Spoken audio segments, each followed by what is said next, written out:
Hi YouTube! Welcome back. It's me Marshie. Welcome to another True Crime Monday. We're gonna be taking a look at this case where officer finds a killer's horrifying body dump. I'm guessing the basement again, or the garage. It looks like a garage actually. There's something about America and basement. Over here under. Do you smell it? Smell it? Oh my god! This is the body of 44-year-old Clinton James Pierce, rotting away in the garage of his closest friend. Of the closest friends? Oh my god, you can't trust nobody at this point. Not even your best friend. Apparently, he went missing, right? Last seen July 2022, okay? He did not leave within his vehicle and has no contact with the family, okay? James had been missing for more than a month, and because of his history with drug abuse, detectives assume it was an overdose. Oh my when god. a furious crowd of residents demands that the police find the killer, one officer begins to suspect something far more sinister. Ooh. Serious? That's 3 bodies! 3 bodies? This is not his first time. What? Sitting in his garage, rotting away like a piece of. One of the detectives sent out, hey, he might overdose. Where is Even if he did, this? that's not how he would have been found. It's gonna be a homicide. It has to be. The officer sets out to uncover the truth, even if it means going against his own department. Oh my god, let's because go! if he doesn't, a killer. Let me see. This is not Florida, chat. Take a look at the sky. The clouds pattern is not giving Florida vibes. I think this either be New Mexico or Ohio. Yes, I'm looking at the cloud pattern and the tree shape. Okay, it's not Florida. Okay, I'm telling you that. Get away with murder. Yeah, it's Ohio. Oh my god. Whoa! We got a police chase too? Put your window down! Put both hands outside the car! Yo. In the late hours of a Thursday evening, police in Dayton, Ohio receive a frantic call from a woman claiming she's found her husband dead in a friend's garage. On the line is Amanda Carson, her voice trembling as she struggles to contain her sister, Nicole. But when officers arrive, they have no idea the entire neighborhood has already gathered, and the scene is moments away from spiraling into The entire neighborhood knew? Bro, how bad is the smell? absolute chaos. You know what I mean? I'm the one who did the report. Okay, well, can you come here with me? I'm pretty sure his shoes are in here, underneath the padding. This is his son, this is his wife. Right here. Oh. Why don't you guys get back? Oh, you guys are actually in the garage. Well, yeah. God. This is all my personal stuff, and over here under. Wait, no car in the garage? Here, you step out. Do you see that thing of candy right there where you're standing here, right? Chat, do you guys use garage as like a storage or a place for your car? For me, it's my car. I don't have that much storage in the garage, to be honest. Like, a lot of time, my garage is taken up place by my car. I have a single garage, not a double like this, so. Do you smell that smell? It smells something. Under this one in the corner. Hey, it's gonna be. It's so messy, you can't even tell. Ow, my god! Did they find it? Call Sergeant. Call Sergeant. Beneath piles of garbage lies the body of 43-year-old Clinton James CJ! Pierce, known to everyone simply as CJ. His family is furious, convinced the police ignored his disappearance for months, dismissing him as a drug addict who overdosed. But as Officer Floyd prepares to step outside, one resident bursts into panic. This is not the first time the police actually disregard the case, because if the person either has a mental health issues or if they're like using drugs. Usually when people go missing, more than 70% is it may turn into a homicide case. Shouting that this is not the first time someone has died in this very garage. Jesus Christ. We got him. They were dead. Serious?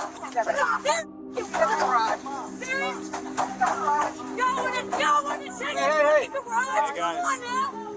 Valid crash out though. Valid. 3 bodies. 2, 3 bodies. 3 bodies, chat. Triple homicide. I don't want to say the fool. All right, how do we get this done? Because the man who lives here has moved out. They left. He's in the report. Yes. 3 people didn't get done. This is not his first time. It's not the first time. This is not his first time. The scene is pure chaos. Nicole, the caller's sister, stands before the crowd of the victim's family and neighbors. According to them, whoever lived here has allegedly killed more than 2 people in the past. What? Now, with a potential serial killer on the loose and a furious crowd closing in, Officer Floyd knows they need to... Serial killer. Every time I hear that, shit, man. Because that's the difference between like first-time killer, first-time offender, and a serial killer. In Ohio too? Bro. Act fast. Lucky for him, Nicole knows exactly who the killer is and will be instrumental in his capture. We tried telling them to come up here. We told our detective. He's been missing since July 15th. Curly would have been on it. You guys can be as mad as We're gonna need you guys to move down the alley some. Back up, guys. Come on. Right. Well, I have the officers here. I'm about the only one calm enough to talk to them, so I'm going to stand here and talk with these 2 officers. Go, guys. Go down there with your sister. What do you want us to do? Go down there with your sister. These guys didn't do it. What do you mean? What do you want us to do? I don't know. Investigate, gather information, anything but just stand around. What? Bro. What do you mean? You're the police. Do something. This man came out and took the report. I mean, and just because Jay called and said he's a dope fiend, the only thing now, they're going to have the evidence to get Jay now.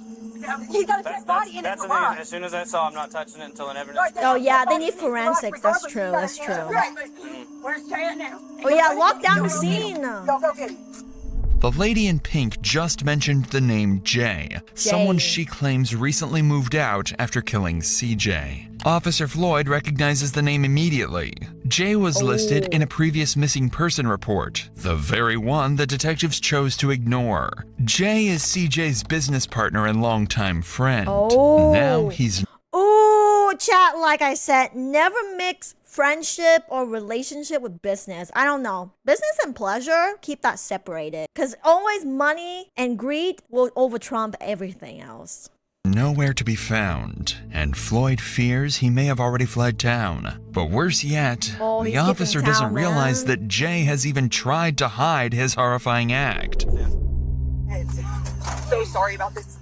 Like emotional. Absolutely no. I completely understand. I had a bad feeling when I did the report. The circumstances that led up to everything. My name's Nicole. I was called in. Where's his ex-wife? His wife's down here. It's his fiance. They weren't legally married yet. Do you know who owns the property? Amanda does. Amanda does? His fiance, yeah. Dude who lives here, his daughter has been talking 10 kinds of shit to her about, you'll find out what's happened to your husband. You'll know eventually. Like, just crazy. It's all on screenshot, so if needed, we'll be able to. Oh my god, this neighborhood According is crazy. to Nicole, Jay's girlfriend has been openly talking about CJ's murder, trying to intimidate the family, especially his wife, Amanda. But before the officer speaks to Amanda, he first has to convince his sergeant that CJ's death is a homicide and not an accident. This is our sergeant. You just help out your family a little bit. Yeah. And then Please do not be a polygamy. Don't be an open marriage. Swingers? Swingers. Yeah, that's what they call it. Like married couples who are like switching partners. Swingers. That's the term. Yeah, swingers. Please. we'll do everything we can, okay? Hey, Sergeant. Bro. It's gonna be a homicide. It has to be. He's a missing person. Super suspicious circumstances. This house is owned by family members, but there was a guy that was living here. He just recently moved out. These guys have been looking for him nonstop. They drove past the garage today. Yeah, the door was cracked. I'm not sure the situation there, but there was a smell of a dead body. They opened the door, and it was stronger. Yes. There's carpet and a whole bunch of floor padding and stuff all in the corner, and it's covering his dead body. I saw his leg. There's his shoe, and then you can see his leg. I put everything else back. Oh my god. What was the circumstances about him? So he works, he's got a work van. He works with the guy that lived here. He just got moved out or got evicted. With everyone at the scene pointing to the same person, officers now have a main suspect. Yeah, they gotta track down the J guy. Sounds like there's more tea in this neighborhood than all of England. It kind of sounds like everyone know each other. So I guess small town, small neighborhood, you know? Yeah, because they both have spouses or like partner. My polygamy red flag is senses are tingling, chat. I don't know. 47-year-old Jeremy Van Voorhees, a man they'll soon learn has a lengthy criminal record. Oh my Meanwhile, God. the lead officer goes to speak with the victim's wife, Amanda. The police still believe CJ was a drug addict and haven't ruled out the overdose theory. But what Amanda says next would expose just how wrong the police have been about CJ all along. Who's the one that actually owns the house? I can go get her for you. Just take it to me.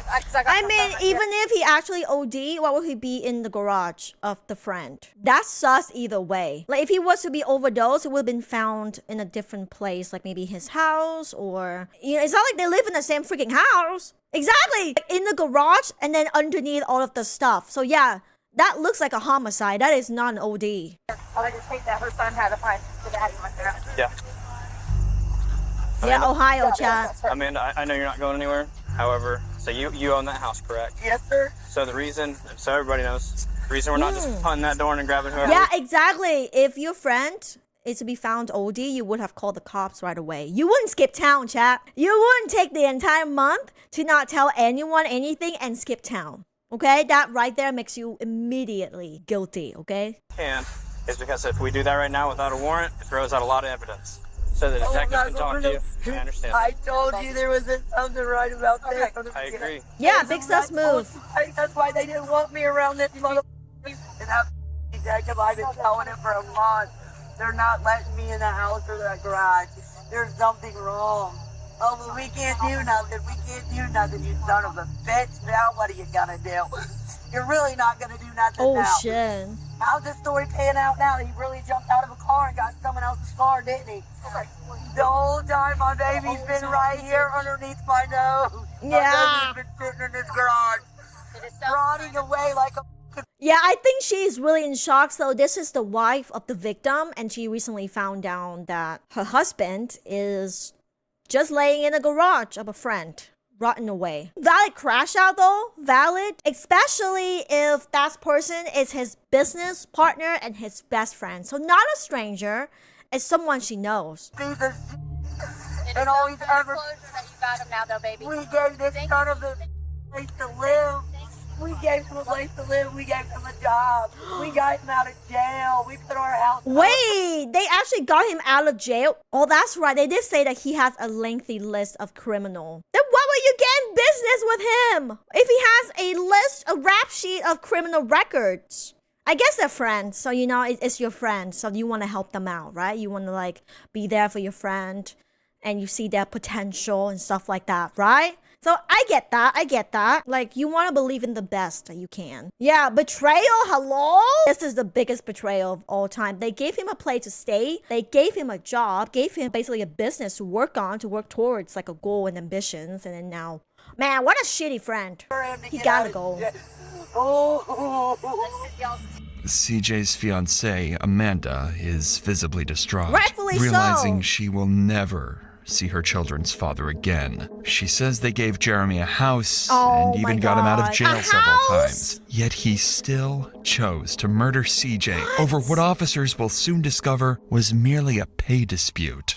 Devastated by what he's just heard, Over a pay dispute? What does that even mean? Like a paycheck? It's always money. That's what I'm saying. It's always money. It's either money or a polygamy relationship, bro. Or both. the officer finally grasps the gravity of the police department's No. failure to investigate CJ's disappearance sooner. From this moment on, Another L Officer for police Floyd makes it department, his man. mission to uncover the truth and bring the killer to justice, even if it means holding his own department accountable. Let's go, W Cop. Yes. The, What a good man. the family was back, so I guess somebody from the family called one of the detectives. W and told chat, one of the detectives that actually. he was like a drug user. But the initial story was like, he hasn't had any history with us for like 12 years. So he didn't have anything. He's got like a steady job, has grandkids and stuff, has a family, has a house that he lives with his fiancée for the last like 15 years. Yeah, somebody was like, dope thing. And so in the email that one of the detectives sent out, might overdose. But I'm like, that's not, even if he did, that's not how he would have been found. Explain to them what she knew. If she took the initial. So I was Fran Tego. We did the initial missing on. Yeah, chat, remember in that one true crime week that we saw, the other police dismissed the daughter claims on that her mom was murdered and possibly in the backyard somewhere, but the police basically treat it as a missing person case instead of a homicide.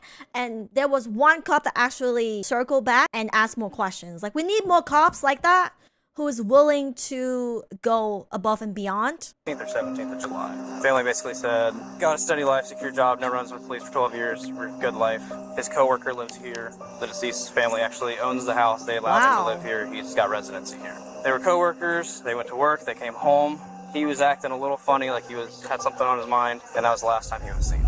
And with that short speech, Officer Floyd single-handedly pushes forward the search for the main suspect in CJ's death, and an arrest warrant is issued for Jeremy Van Voorhees on suspicion of murder. Soon after, the residents disperse and officers return to the station, hoping the autopsy results will give the investigation the boost it needs. Though they finally have a lead, no one knows just how far their suspect will go to stay free. Wait, they found a body in the garage, but I thought someone said that it was supposed to be a triple homicide. Where's the other two bodies at? Kind of seems like they're only able to do the autopsy on just CJ's body, but not the other two.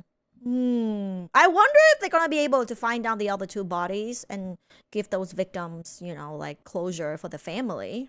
Yeah, that was a triple too. I guess maybe all three people aren't in the same garage.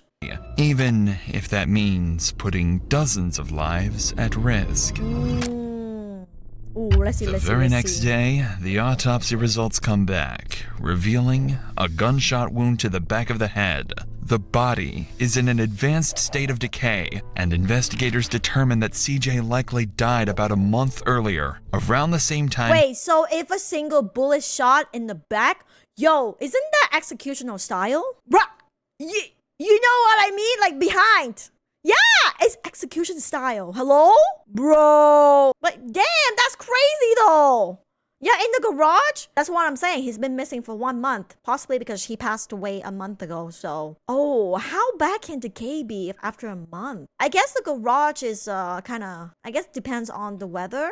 I thought if it's inside a garage, wouldn't be advanced decay. Because normally if the body is being left in the wild, like outside, usually decaying a lot faster than inside, but I guess it depends. Yeah, I guess it depends on heat and moisture. As the search for Jeremy intensifies, Officer Floyd calls the victim's wife, hoping she can help him piece together what drove Jeremy to snap at CJ. According to her, the two men have been arguing over money. With Jeremy demanding $30,000 in cash for his work, which CJ refused to pay. Now, Officer Floyd realizes that if Jeremy $30,000 in cash? Bro, I don't know what kind of business they were running, but $30K in cash? Nobody has that kind of money. Is capable of killing out of spite, no one knows what he might do next, or who else might be on his list of grudges. But there was still one person close to CJ investigators could talk to. The woman Amanda mentioned earlier, Jeremy's wife of 30 years, Brandy Van Voorhees. Detectives brought Brandy in for questioning. At first, she stayed completely silent. No cooperation at all. But as the interview went on, she'd start to slip, accidentally revealing a perfect motive for the murder. But to get to that point, Brandy would first need to share a few key details about CJ and Jeremy's volatile relationship. You want to have a seat right Volatile relationship? You're not in trouble. You're not anything like that. I understand. I just want to get some background information from you, get some information. What is your relationship with Jeremy Van Voorhees? Well, I call him my husband, but we've been together since I've been 18. Okay. How many years is that? 28 in December, I do believe. And how do you know Amanda or CJ? Actually, we met him through a mutual friend years ago. A mutual friend. Jay is a carpet installer. And CJ needed help at one point in time. It was through a mutual friend, somebody else that Jay had worked on a crew with years ago. So they basically met through work business. Okay. They lived in a close-knit community, the kind of place where everyone looked out for each other. That's how Jeremy and CJ first met and eventually started working with each other. But after CJ's disappearance, everything changed. The entire neighborhood turned against Brandy and Jeremy. Once CJ is missing, the family, I assume, reaches out to you guys. They called on Friday night and asked if we had seen them, and they said no. This is Ohio. Next thing you know, they're getting loud and they're like just accusing, pointing fingers and starting. I mean, the only thing I can think of is when people need $30K right away in cash is for something suspicious. That is a huge money to have in cash. Probably something to do with drugs or blackmail or something else. Oh yeah, loan shark. Yep. That one works too. Argument, and it was what they was going to do and how they was going to hurt us and that. And they're basically threatening you guys to try to find out where CJ is, correct? Right. Thinking that you guys have something to do with it, and they're threatening. And it went straight from that to threatening. We have been. We're entwined, you know. I'm not going to say. Wait, that's a good point. What if he needed $30K in cash to leave the country because he have killed all the 2 people and he want to flee the country? But CJ was like, nah, I'm not giving you $30K. And so the other dude got upset and shot him on the spot. I mean, that makes sense for $30K in cash, is they want to get away, get out of the country, skip town. Hang out and party, because we're not that type of crowd. We don't drink and all that good stuff. But our families are entwined, you know. That makes it worse if your family's entwined. So to see everybody at the front door was kind of nuts. And not only was it just the guys on the front door, there was cars lining up. Right about that time, he decided he was going to open the door again, and argued with him for a few minutes. And I pushed the door shut, and I told him to just get off my porch and go away. And by that time, my neighbors come out and was like trying to calm the crowd down. But at that point, there was people everywhere. According to Brandy, CJ's family and neighbors have harassed them over CJ's disappearance, even threatening them. But instead of making Brandy doubt her husband, the pressure seemed to have the opposite effect. It only strengthened her belief that Jeremy was innocent. That became clear when investigators asked her directly, did she think Jeremy had killed CJ? Bro, if you know that your husband and the best friend in business together, and then suddenly the other dude missing for a month, and your husband seemed kind of sus, it's probably because he did it. But I also get it. It's your partner.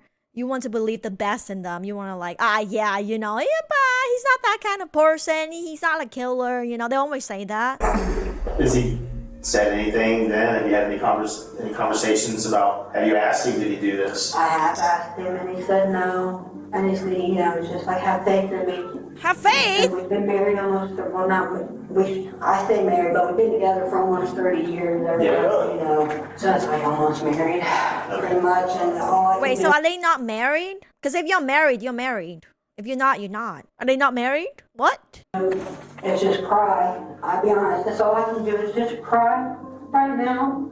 I have to say, when he says trust me, have faith in me. It's complicated. At this point, Brandy seemed to think she'd gained some sympathy from investigators after describing the harassment they'd faced. That may be exactly why, just moments later, she'd slip up and accidentally reveal a crystal clear motive for the brutal murder. How were they doing that? Do you know, were they issuing one check that they would then divide, or were they issuing a check to Jay and a check to CJ? They issued one check, and this was the same way it was done to Sherwin-Williams. What? When you're a subcontractor, you have like a leader of the crew, you know, so. Okay, so check this spiel. Okay, so you know how you're getting paid through your company, one check? Apparently with how the business is set up, even though it's 2 owners, the co-owners of the business, they get paid one check. I see where that gets really messy. I'm sure there's a way to divide up to get paid 2 checks instead of 1. But yeah, that sounds like a recipe for conflict and disaster. 1 check. Yeah, divide by 2. Amount of insurance and all that good stuff. So everything is in CJ's name. So there's 1 check, and then after they would pay, we have the check's under CJ's that white name. work van? Is that? Yeah. Obviously, you know that CJ had been reported missing. husband. And then his body was discovered in the garage at 408 Court Park where you guys were living. And like the last one was, where's the phrase? The phrase was pavilion in Kettering. There is an old folks home, Lincoln something, right there. Yeah. That was the one big job. Wait, why is she not shocked or defends that? Just say something regarding to they found a body of CJ in her garage where she lives with the husband. Because I'll be like, what? Excuse me? They found what in my garage? I guess she's really well aware of the murder because I'll be like, what the fuck? No way. Ain't no way, you know? She's not even shocked. It's weird that she didn't comment like, oh no, I don't know why the body got there. You know, she just kind of like brush over that. That's really interesting. They did without CJ, although she knows, right? She's not even shocked or upset. Big money. Okay. Obviously, around the time that this happened, or he went missing, where he may have came into a bunch of money. There's no $4,000 check. It's almost as if Brandy realized her mistake the moment she said it, and immediately she started backpedaling. But the damage was done. To investigators, it was clear. The missing payments for that huge job lining up perfectly with CJ's disappearance was no coincidence. At this point, they were nearly certain. Jeremy was behind the murder, but one major problem remained. Police still didn't know where he was, what car he was driving, or what he might be. Wait, he literally just skipped town without his wife and kids? That's kind of insane. Wait, he literally just like gone by himself. Bro, that's crazy. Planning next. Crazy. But just as the investigation seems to stall, the officers receive an unexpected visit, one that points directly to the killer. Yeah, he 6 days after CJ's body is found, a man walks into the police station claiming he knows where Jeremy is hiding. The man is Sean Connolly, Jeremy's best friend for more than 10 years. The officers sit him down for an interview, quickly pulling up everything they can find on him. They learn that Sean has recently been released from prison, a detail they know they can use as leverage to pressure him and ensure he doesn't mislead them. Now, Sean has just become the officers' best hope of finding Jeremy. You know him? My best friend. Okay. How many friends did this guy have? At least 10. So you want to talk with me about him? If I was able to take you to his location. What's that? He knows. If I was able to take you to a location. Depends on your cooperation. Bro, he's gonna snitch? Let's go. I feel like this is the only case that if you snitch, it's okay to snitch. Is the location of the killer. You know, you got a good friend in prison. We can take care of that. I would prefer so you guys don't go. We're not out to hurt anybody. I don't want that. None of that, man. Sean claims that Jeremy is hiding at his mother's house, about 45 minutes north of Dayton. Detectives immediately... Bro, of course he's hiding at his mommy's place.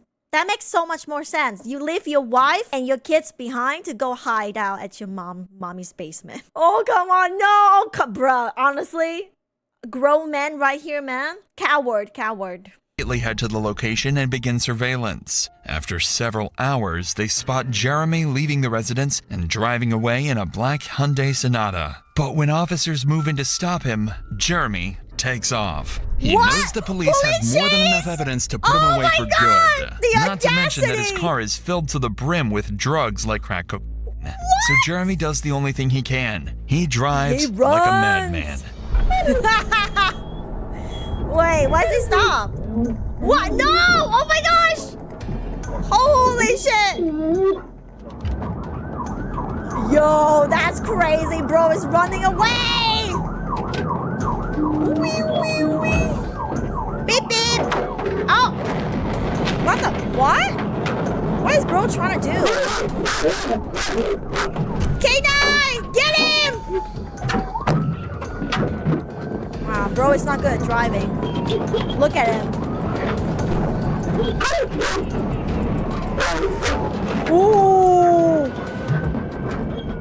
Jeremy is driving with extreme recklessness, showing complete disregard for anyone on the road. The officers know they need to stop him. If they don't, innocent lives could be lost. But then, something completely unexpected happens. What? Something that will bring Jeremy to his knees. Can you bring eastbound on well? Is he stopping the stop sign? I would have been like, that's funny. Just like slowing down to 60. Oh, wait, he's slowing down. Is he gonna run on foot now? That's kind of dumb. What? That'll be funny. Or maybe he's surrendering. His car broke down! You guys have adult Shitty ass car! Put your window down!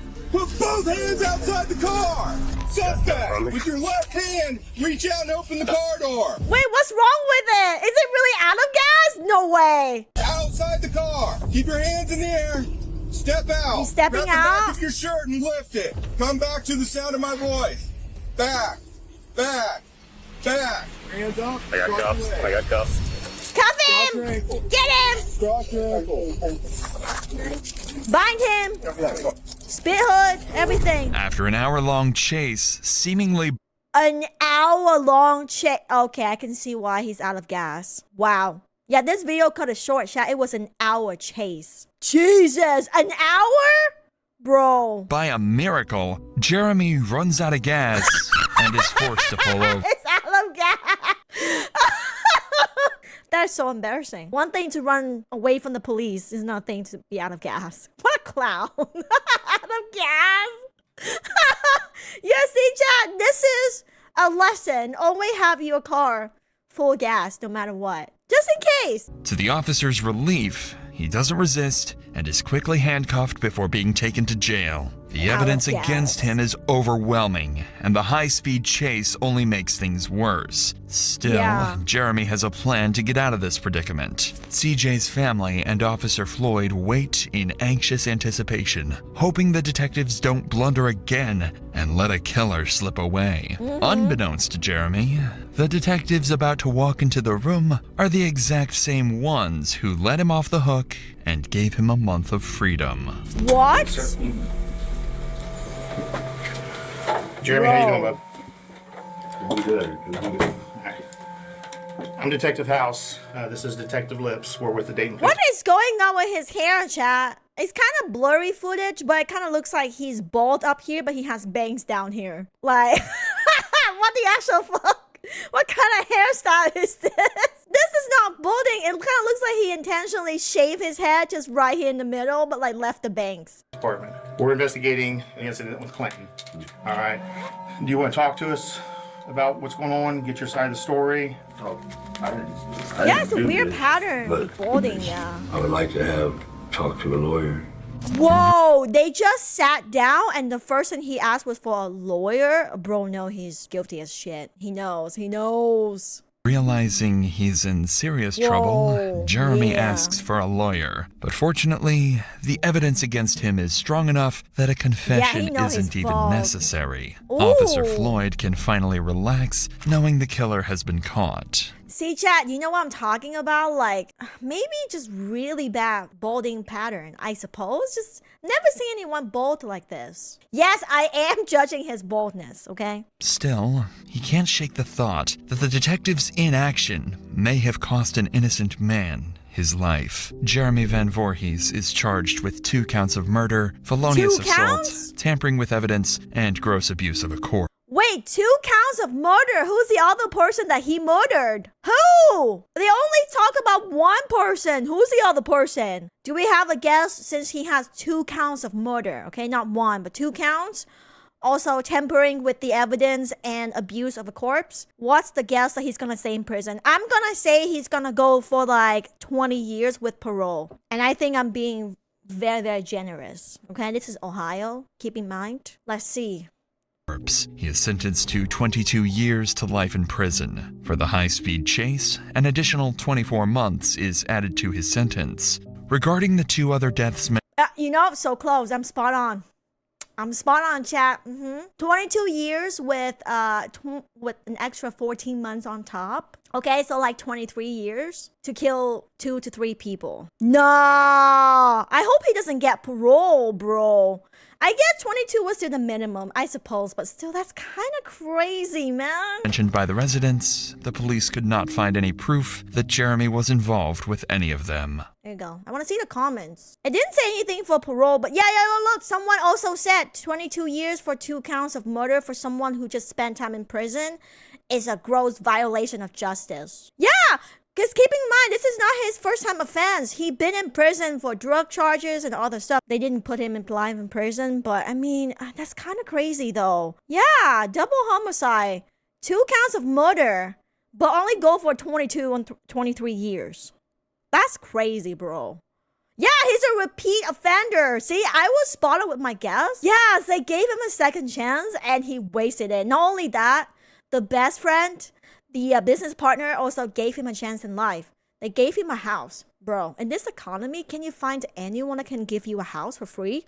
No, that's a good friend. That's your family at this point. This is like ultra disappointment, embarrassing, and overall just like betrayal for everyone involved.